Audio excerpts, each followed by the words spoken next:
शेतकऱ्याचं लेकरू म्हणवतो त्याच्यासाठी एक अत्यंत धक्कादायक बातमी। भारतीय जनता पक्षाचे नेते, भारतीय जनता पक्षाच्या मित्र पक्षाचे उमेदवार जिथं जिथं मत मागायला जातील त्यांना आजचा केंद्र सरकारचा निर्णय विचारा। भाऊ, मगाशी तुम्ही कांद्याविषयी बोललात, चेअरमन साहेब कांद्याविषयी बोलले। आज परिस्थिती बघा, अख्ख्या देशात निवडणूक आहेत। जसा कांदा उत्पादक शेतकरी आपल्याकडे त्या मानाने लई कमी कांदा उत्पादक शेतकरी गुजरातमध्ये, पण आज निर्णय काय घेतला केंद्र सरकारने? गुजरातच्या कांद्याची 2000 टन कांद्याची निर्यात बंदी उठवली, फक्त गुजरातच्या कांद्याची।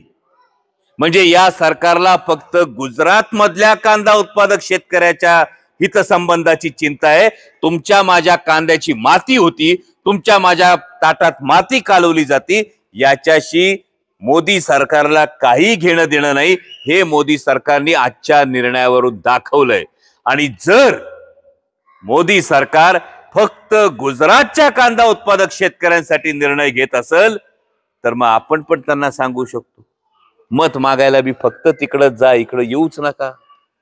त्यामुळे विरोधी पक्षातले उमेदवार आले तर त्यांना जरूर विचारा, आपल्या पै पाहुण्यांना जरूर सांगा।